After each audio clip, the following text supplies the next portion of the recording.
Bonjour à toutes et à tous, nous sommes le mercredi 27 avril et on commence par les titres de ce journal.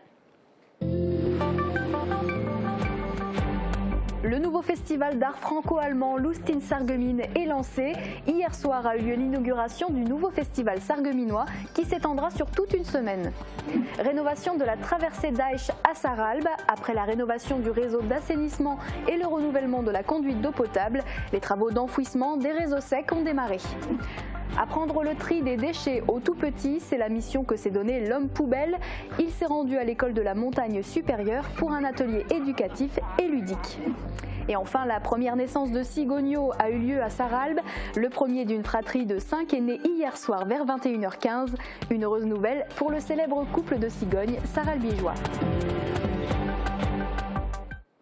Et on va parler aujourd'hui d'une tradition culturelle bien de chez nous. Chaque année en Moselle-Est, on fête la Hexennacht, une tradition qui s'est effacée dans certaines communes, mais que certains tiennent à faire perdurer. Ça va être le thème de ta chronique aujourd'hui, Morane. Absolument, on va surtout parler des origines, Margot, de la Hexennacht, et tu verras que ça n'a pas été tout rose. On a hâte de découvrir ça, à tout à l'heure. Plus tard dans cette émission, vous découvrirez la double vie de Patricia Lam.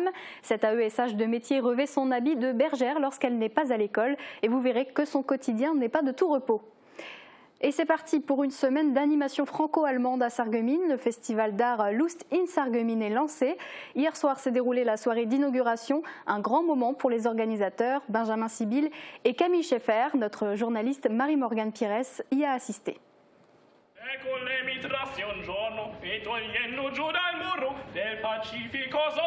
De la culture franco-allemande, ce n'est pas une nouveauté à Sarreguemines. Camille Schaeffer et Benjamin Sibyl, tous deux originaires de la ville, ont toutefois souhaité la renforcer. Ils se sont donc unis pour créer le festival artistique Lust in Sarreguemines. Il a été officiellement lancé hier soir. Je suis super heureuse de pouvoir enfin accueillir nos Sarregueminois et d'autres d'ailleurs pour la première édition de ce festival et j'espère que ce sera une réussite. Cinéma, art digital, concerts, toutes les animations proposées durant le festival sont gratuites. Des événements qui sont possibles grâce à une aide financière du Fonds citoyen franco-allemand à hauteur de 35 000 €. On pense qu'on est près de la frontière, mais ce n'est pas pour autant que les gens, finalement, ou les personnes sont en contact avec la culture de l'autre. Donc pour les Français ou pour les habitants de Sarreguemines avec la culture allemande et vice-versa. Donc là, on arrive un peu à lancer quelque chose vraiment du territoire pour rendre curieux sur des choses un peu plus originales qui donnent un autre aperçu de la culture française et de la culture allemande. Pendant 10 jours, ce sont des artistes de la région, français et allemands, qui proposeront des spectacles et des démonstrations. Pour l'inauguration, des musiciens et des danseurs sont montés sur scène. Parmi eux, la compagnie Attache, venue de Strasbourg. Les danseuses sont originaires d'Iran. Le partage des cultures est ancré en elles. Déjà, à l'intérieur de ce pays, il y a beaucoup de métissage. Et nous, on grandit avec ça. Et c'est important pour moi de continuer à faire ça ici. C'est important d'affirmer les bonnes relations entre la France et l'Allemagne après leurs histoires. Des expositions d'art sont déjà en place au Carré Louvain. Dès ce jeudi, des concerts seront organisés dans les bars de la ville. Retrouvez la programmation complète sur les réseaux sociaux du festival Lust in Sarreguemines. Des travaux sur 3 ans à Sarralbe, la rénovation de la traversée d'Aïch nécessite beaucoup de moyens, aussi bien humains que financiers. Le chantier est découpé en plusieurs phases. Alors après l'assainissement et l'eau potable, l'an passé, on procède à l'enfouissement des réseaux aériens. Guillaume Dumonteil s'est rendu sur place. Ces câbles aériens feront bientôt partie du passé. Ils vont être enterrés sur les quelques 2 km de la traversée d'Aïch. Actuellement, on est en train de faire le génie civil, c'est-à-dire poser tout ce qui est fourreau. Une fois que ces fourreaux seront posés, ces fourreaux seront équipés de câbles électriques, câbles fibre optique, câbles orange. Et une fois que tous ces câbles seront posés, on pourra effectuer, on va dire, le basculement de réseau entre l'ancien réseau électrique et le nouveau. Et du coup, c'est seulement à la fin de cette opération qu'on pourra procéder à la dépose des différents poteaux qui sont dans la rue. Donc ça sera fin 2022 ou début 2023. La vue sera alors entièrement dégagée, mais les travaux ne seront pas terminés pour autant. Une troisième phase de chantier est en effet prévue l'an prochain, avec des travaux de voirie, d'élargissement de trottoirs, de mise en place d'éléments de sécurité pour réduire la vitesse des automobilistes, ainsi que les aménagements paysagers pour rendre l'ensemble plus esthétique. C'est effectivement un énorme chantier. Pour vous donner une idée des montants de travaux qui sont réalisés, nous sommes sur 3,5 millions d'euros. Donc vous voyez, c'est des chantiers qui sont conséquents.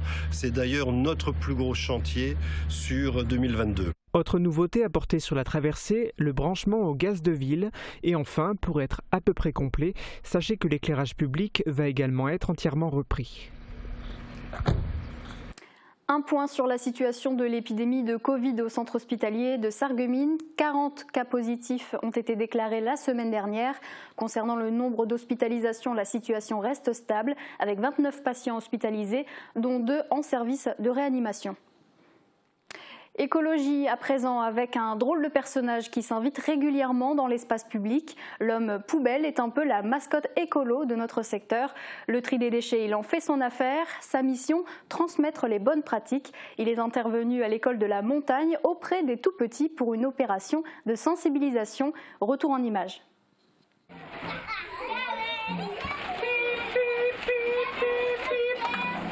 Du rire et des déchets, c'est le credo de l'homme poubelle.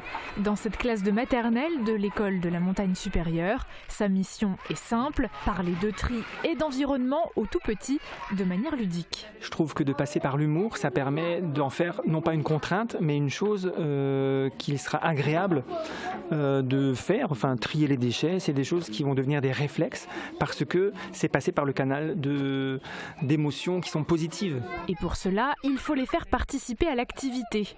Première étape, nourrir la poubelle.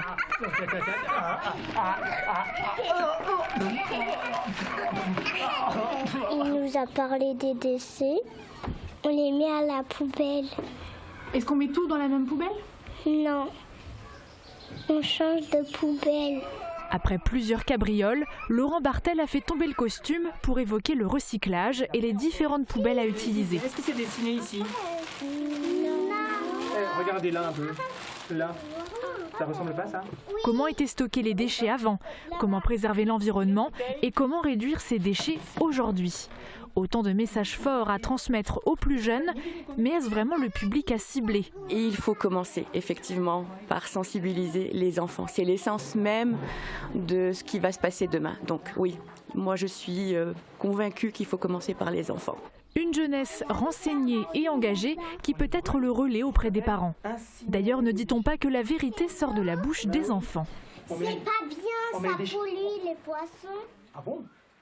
Mais c'est pratique parce que si vous mettez tous les déchets comme ça, la mer fait...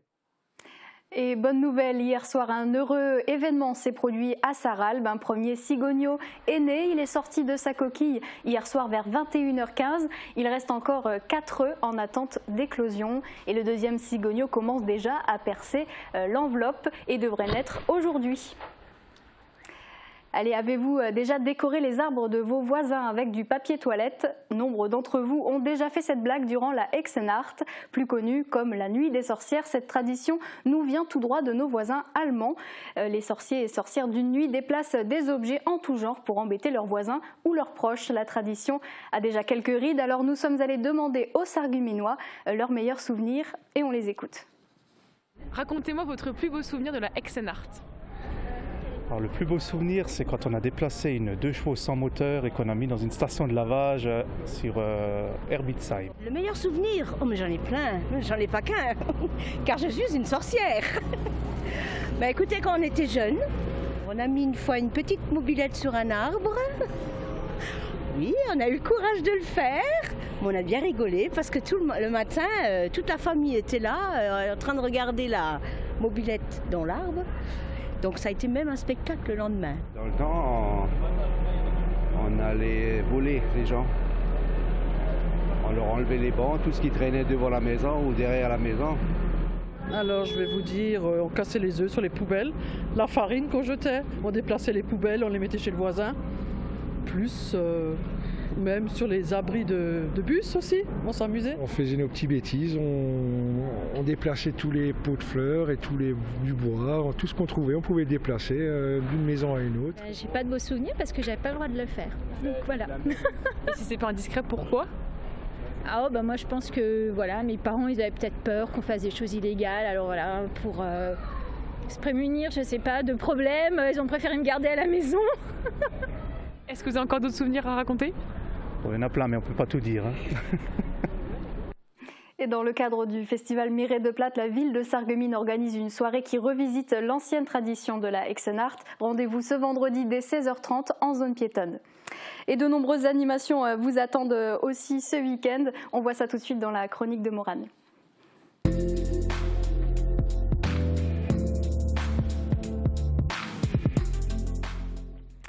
Alors comme chaque mercredi, on commence par donner les bons plans de sortie. Et oui Margot, vous connaissez la chanson, sortez vos agendas. Alors vendredi soir, Natacha Saint-Pierre donnera un concert à l'église Saint-Martin de Sarralbe. C'est l'association Art de Vie en partenariat avec la municipalité qui propose ce concert. La première partie sera assurée par Vocal Avenue, la chorale de Hambar. C'est à 20h, tarif 30 € et vous pouvez acheter vos billets en point de vente dans les supermarchés, les offices de tourisme ou encore sur Internet. Samedi soir, du côté du Pays Beach, The Shades of Soul se produira sur la scène de l'espace René Cassin. Une douzaine d'artistes vous feront revivre le meilleur de la musique funk, pop, soul et disco de ces 40 dernières années. C'est à 20h30, vous pouvez acheter vos billets auprès de l'office de tourisme du Pays de Beach ou encore via Internet. Après la musique, on part au théâtre samedi, toujours dans le cadre de la saison culturelle.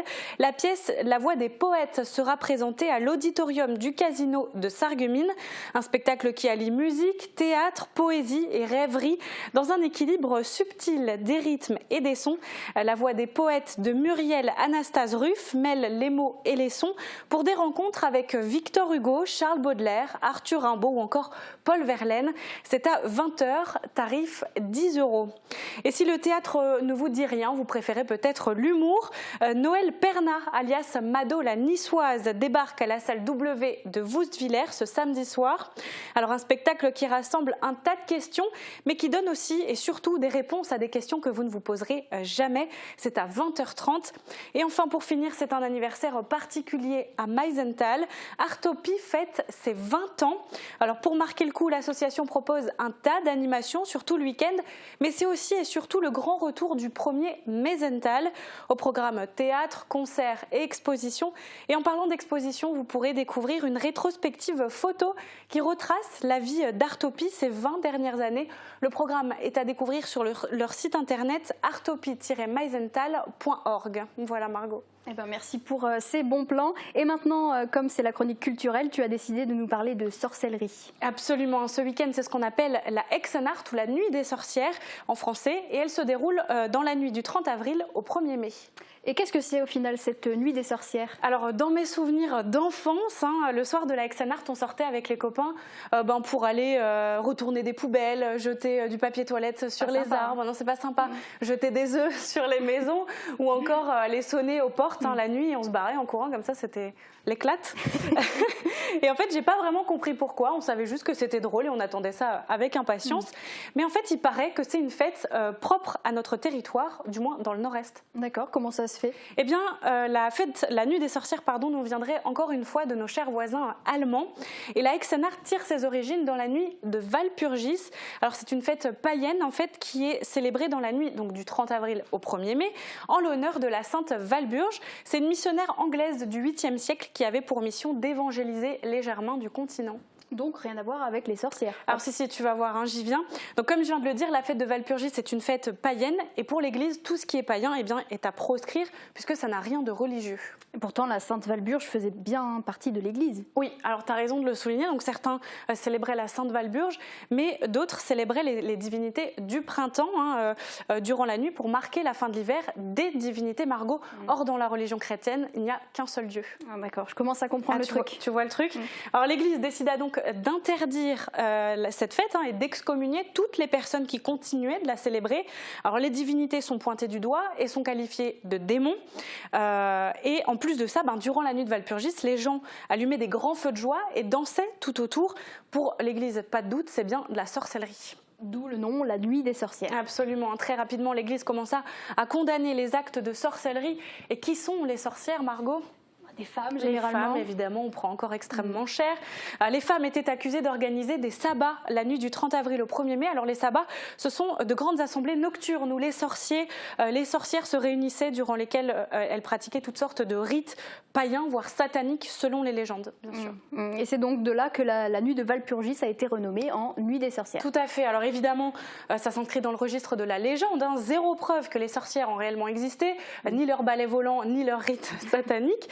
Pourtant, de nombreuses femmes, enfants et hommes même ont été brûlés sur le bûcher pour sorcellerie. Ça c'est vrai, c'est pas une légende. Chez nous, plus qu'ailleurs d'ailleurs, la Moselle compte de nombreuses victimes. À Bitche notamment, des femmes ont été brûlées vives. Alors je me suis pas penchée plus que ça sur le sujet, ça fait déjà assez froid dans le dos, Margot. Et heureusement c'est passé, heureusement qu'aujourd'hui ça n'est plus comme ça. Avec Exenart, c'est complètement différent. Heureusement, comme tu le dis, aujourd'hui, ce sont les enfants qui jouent des tours aux habitants en allant mettre le bazar un peu partout dans la nuit. Et le lendemain matin, on accuse les sorcières, c'est pratique. Est-ce qu'on fait encore la Exenart de nos jours ? Alors moi personnellement non, je suis majeure et j'ai pas envie que quelqu'un porte plainte, mais normalement le soir de la Exenart, les jeunes font des farces gentilles, sauf que parfois certains abusent et il y a eu pas mal de dégradations.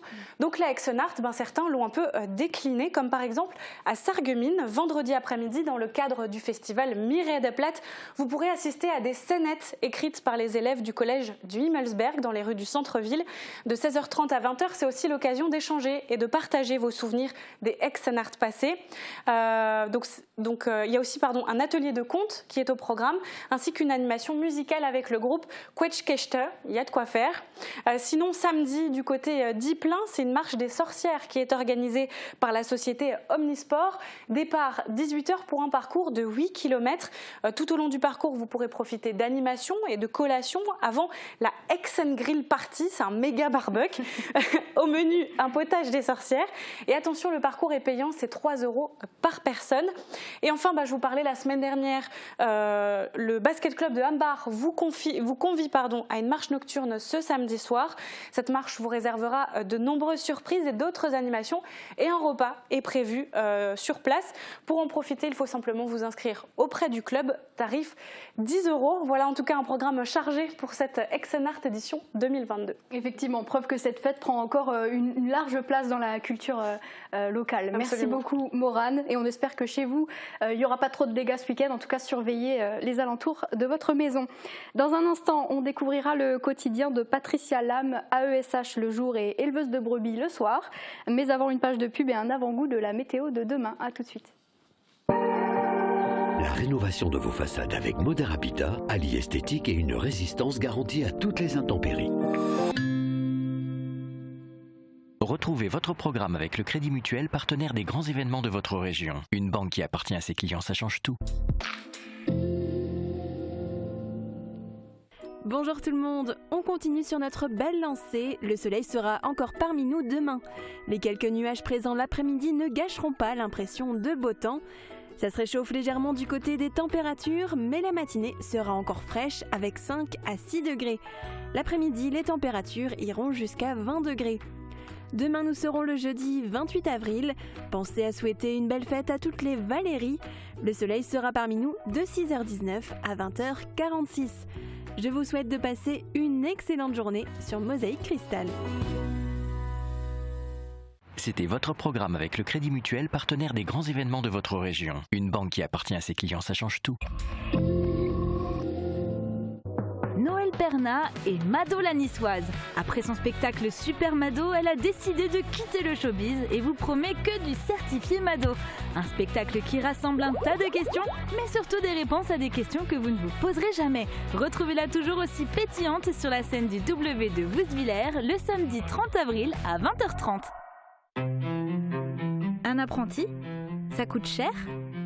Non, un apprenti ne coûte pas cher, son coût est nettement inférieur à un salarié lambda et tout au long de sa formation, il acquiert des connaissances qui lui permettent de rendre des services à l'entreprise. Du coup, on est gagnant-gagnant. l'apprentissage, la voie de l'excellence avec l'UFA Michel Roth. Chez AVS Santé, nous favorisons le maintien à domicile à travers 3 domaines d'activité. Le transport, l'aide à domicile, la distribution et l'installation de matériel médical. Nous sommes à votre écoute et vous proposons les meilleures solutions. Acteur majeur de la santé et l'aide à la personne en Moselle-Est, nous sommes présents à Sarreguemines, Beach et Morsbach. AVS Santé, notre métier, vous accompagner. Le roi des vins, Astira-Vendel. 3500 références de vins, des alcools, une épicerie fine et des idées cadeaux. Nouveau, la cloche et sa large gamme de fromages et de charcuterie. Le roi des vins, le temple des gourmands et des gourmets. Et si les créateurs italiens influençaient l'aménagement de votre maison? Cuisine, salle de bain, carrelage, Cesa au centre de la Rotonde à Sarreguemines vous propose un vaste choix et un excellent rapport qualité-prix.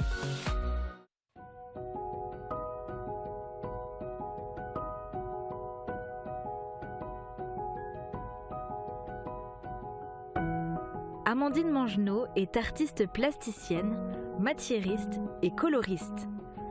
Dans son atelier, près de Folquemont, cette autodidacte travaille des matières comme l'aluminium, le bois ou le verre. Son inspiration, elle la trouve dans des parcours de vie, la musique, la littérature et surtout la nature, dont elle cherche à reproduire les effets de matière, avec un attachement particulier pour les jeux de lumière. La lumière est importante parce que ça permet de voir à chaque fois des choses différentes, et de par le relief, et de par les pigments, à n'importe quel moment de la journée, qu'il fasse beau, qu'il fasse sombre, une lumière indirecte, et ça permet vraiment de voir à chaque fois quelque chose de différent. Ça bouge, ça vit, c'est ça qui me plaît en fait.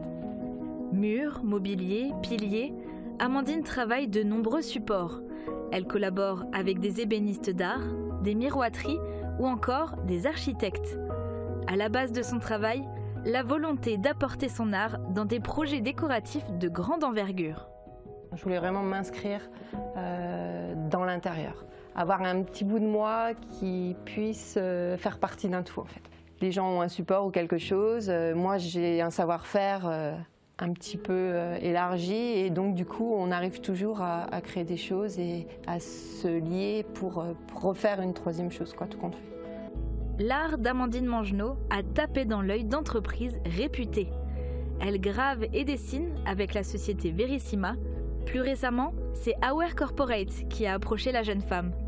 L'architecte Brice Auer l'a missionné pour habiller le futur bâtiment situé sur la pointe rouge de Sarreguemines. Il m'a présenté un projet qu'il avait là sur le moment. Il m'a dit bah voilà, il y a ça, tu peux intervenir là sur une grande verrière, sur un bandeau d'entrée de l'immeuble. Et il me dit vas-y, fais-moi quelque chose, t'as feu vert. Donc je lui ai présenté un projet, un échantillon aussi. Et c'était parti, quoi. Une grande verrière et un bandeau qui ont demandé 2 mois complets de travail. L'artiste a voulu une œuvre proche de la nature, avec la symbolique de l'arbre dont les branches s'entrelacent. La verrière sera en double vitrage pour renforcer les reflets et les reliefs. Les couleurs cuivrées rappelleront la façade caractéristique du bâtiment. Le résultat sera installé courant du mois de mai. L'œuvre sera visible depuis le parking et même de la route.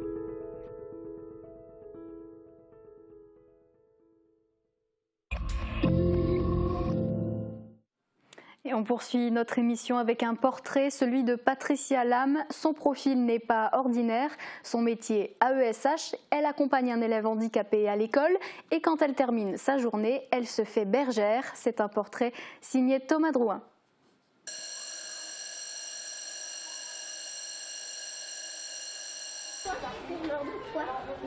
On y va ?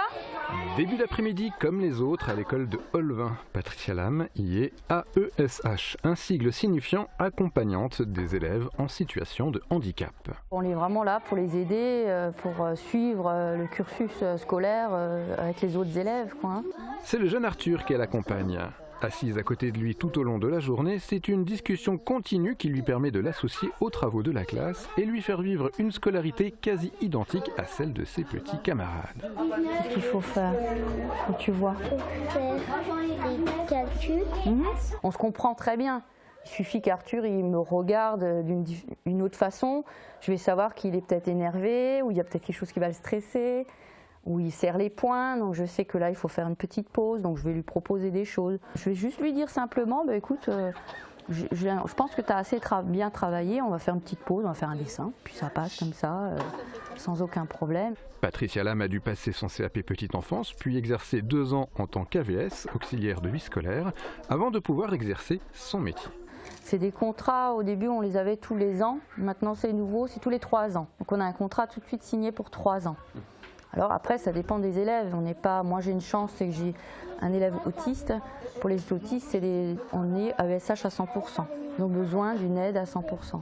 Donc on est toute la semaine avec cet élève. Mais la vie active de Patricia Lam ne s'arrête pas au mur de l'école.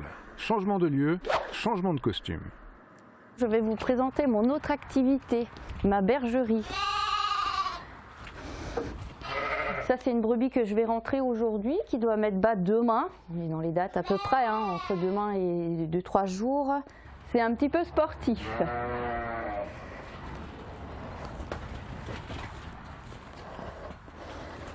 Allez ma belle. On y est presque. Allez. Hop. Voilà. C'est par l'intermédiaire de sa belle famille que Patricia Lam est devenue bergère. Ça va faire ma 6e année que c'est moi qui m'en occupe complètement. Et en fait, j'ai vraiment vite pris goût. J'ai vraiment pris ma place, j'adore, c'est vraiment une passion. Maintenant, c'est vraiment devenu une passion. Ce sont 11 brebis qui composent actuellement son cheptel. Son projet est de l'augmenter à 15 animaux. La période des naissances est la plus difficile et la plus heureuse dans la vie de la bergerie. J'ai toujours eu de la chance. C'est toujours un peu stressant quand je travaille et je me dis que j'en ai une en travail, surtout si on sait qu'ils ont besoin d'aide, donc on espère vite rentrer, on se dépêche. Et j'ai toujours eu de la chance parce qu'elle m'attendait à chaque fois. Ou c'était le soir tard, ou c'était l'après-midi quand je rentrais, ou c'est les week-ends. Donc là c'était pareil, c'était samedi soir, on avait de la visite et malheureusement le travail a commencé à 19h. Avec les nouveau-nés, la bergerie est pleine de vie et de cabrioles. Il faut toutefois surveiller la croissance des jeunes agneaux. Ce que je fais aux petits aussi, il faut voir s'ils ont assez bu. En fait, je leur prends le ventre et j'appuie comme ça. Donc là, on voit que c'est quand même bien gros. Je ne peux pas rejoindre mes doigts. Donc c'est qu'ils ont assez bu. Donc il ne manque pas de lait. Donc j'ai pas besoin d'aider la maman à leur donner un complément au biberon. Donc c'est très bien. Mieux comme ça. Elle doit ainsi parfois suppléer les brebis, l'occasion de tourner quelques vidéos qu'elle partage sur Instagram et Facebook.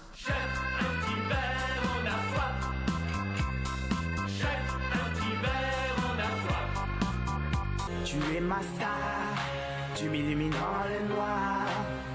Tu es ma star, toi seul me redonne espoir. Quand on a une grosse journée, c'est vraiment le moment que j'adore. Parce qu'on oublie tout, on oublie les soucis, on se pose. C'est vraiment le moment que j'adore. Prendre le temps de faire ça. Ils en ont besoin aussi. Nous aussi et eux aussi.